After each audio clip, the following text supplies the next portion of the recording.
Good evening, everyone. It's always important to get off to a good start in a basketball game, and Marquette made sure that was true tonight in a Class A district final against the Alpena Wildcats. And yes, everybody in black t-shirts tonight for the Black Rocks. First quarter action, Larry Burnett, Andy Nyquist back to Burnett for three, and it's a 3-0 Marquette lead. A short time later, Mark Papp, Nyquist, Brad Brow, 4-3. That makes it 6. Burnett had 13. Brow had 13. Then Mark Papp with the interception. He will give it over to Nyquist, who stops and pops. It's 8-0. He had 14, and Mr. Papp ended up with 15 on the night. Bring that district title to Marquette. Outstanding performance tonight. Alpena never came within 6 after that. 64-50. Redmen will take on Muskegon Monday at Gaylord at 7 o'clock. To Class C, let's go to Gwinn. Model Towner fans loud and proud. Negaunee, though, had the lead in the second half. Tanner Uren, the bounce pass to Eric Laurie, lays it up and in. Miners lead 39-24, and Coach Darren Snivy said, oh boy, not one of those nights again. For the Maize and Blue, Uren to Tyler Jandren. Pops, and that one is good too. He had 15. Negaunee leads by 17, and fine fashion by the Miner faithful. Next for the Model Towners, Owen DeVoe knocking the ball away. Jesse Modest to Derek Reitz, back to DeVoe for the basket. But Gwinn just was not able to get within single digits. Fourth quarter now, and Model Towners starters starting to follow out. 3 of them were excused. Jesse Modest will hit the basket here to bring Gwinn within 16. That's about as close as they were able to get in the fourth quarter. Zay Randolph, the hoop from Tanner Uren. Uren had 18 points, 9 out of the last 10 districts for Negaunee, 64-34. And on the scoreboard, Negaunee will take on Harbor Springs Monday in the first game at Escanaba. Harbor Springs won a district title at Manistee, 73-49. Continuing Class C, Adam Mackey, foot injury in practice, could not go for Ironwood. Yes, that would make a difference. Second quarter, Justin Rutzla to Ryan Labarge for 3. LaBang, 27-15. Houghton at that point, they led 29-18 at the break. Red Devils turn up the heat in the third quarter. Mitch Anderson to Denver Sherrill. He finds the triple. Red Devils within 5. Next possession, Bryant Rowe will miss, but Sherrill grabs the rebound, and he gets a path to the basket, puts it in. An 11-2 run, Ironwood's within 3, but the Gremlins pull away at the end of the third. 9 seconds left, Labarge, couple of crossover moves, and rattles home the jumper. He finished with a team-high 22. Houghton goes on to win 56-48. The Gremlins get Norway in the second game at Escanaba on Monday. To Class D, Lakeland and Hubble and Chassell. We call this a wild scramble in the first quarter. And the next thing you know, Cole Beauchamp will find Brett Poissant near the corner, and that one is good for 3. And the Lakes have the early advantage. For Chassell, Josh Pietala underneath Evan Hutta, and Hutta will put it in. And even though Poissant had a buzzer beater at the end of the first quarter and scored 24 points, Chassell upends the Lakes by the count of 51-49.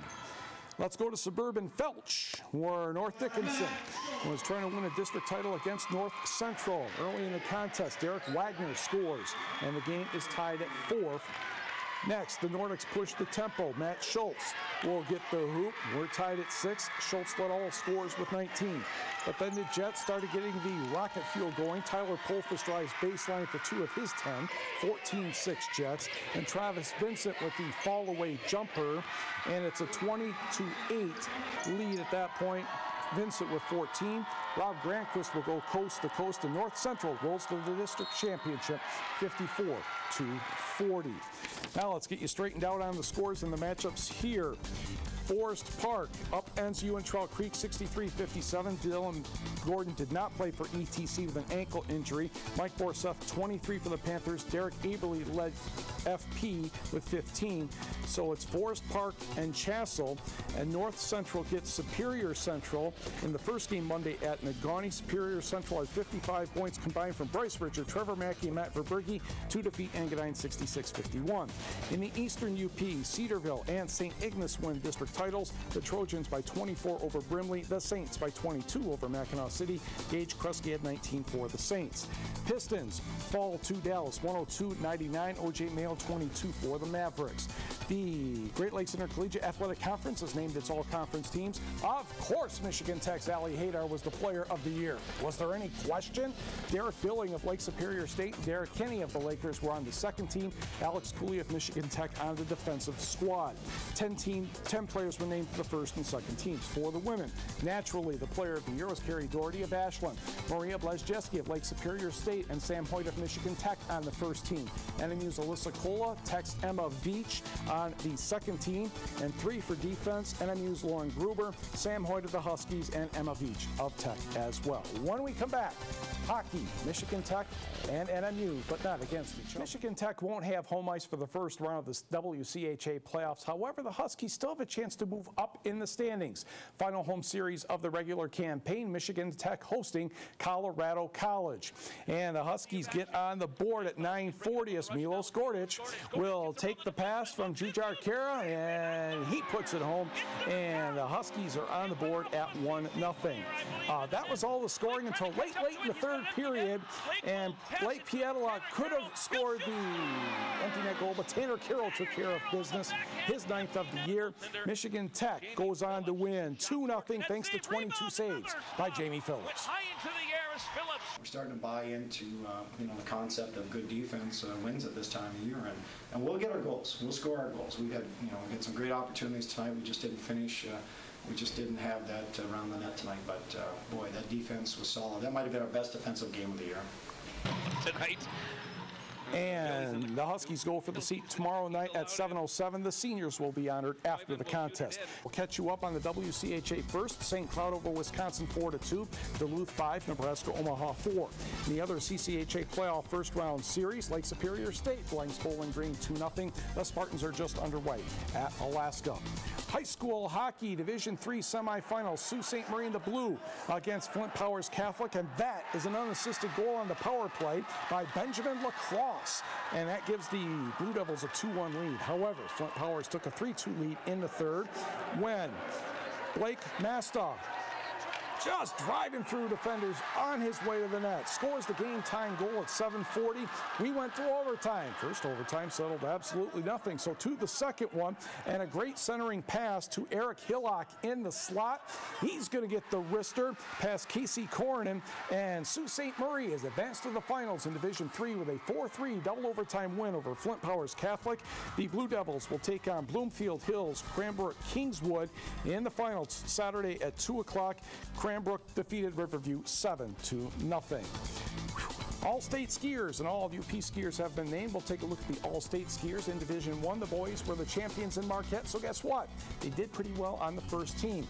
Luke Johnson, Nick Weber, and Matt Anderson with the honors for the Redmen, and the girls had a couple first-teamers as well, Whitney Stillwell and Hannah Johnson. Also, All-State for Division I, the second team, Joe Weber of Marquette with Dylan Larson on the third team. And for the girls, Angela Brown and Samantha Ziegler also on the third team.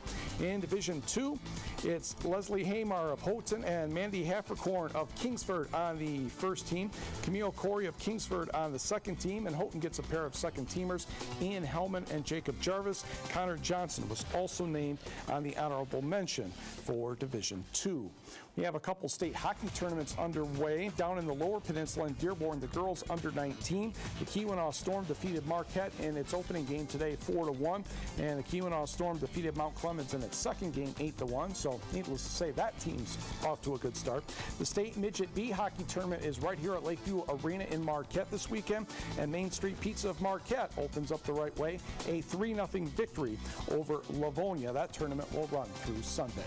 When we come back, we'll try and catch you up on some of the local college basketball. Michigan Tech is hosting the men's GLIAC Final Four. That begins on Saturday at 1 o'clock when the second-seeded Huskies take on third-seeded Findlay. At 3 o'clock, or whenever that first game gets done, it will be Lake Superior State against Grand Valley. The Lakers, remember, Lake State, that is, upset Wayne State on Wednesday night. The final will be Sunday at 2 o'clock. In women's basketball, Michigan Tech is visiting Ashland in a GLIAC semifinal down in Ohio, and that will be played tomorrow as well. Good luck to the Eagle Gibbet Community College men's basketball team as they take on Central Community College of Nebraska, the Raiders. That will be Sunday at 1 o'clock Central, 2 o'clock Eastern Time.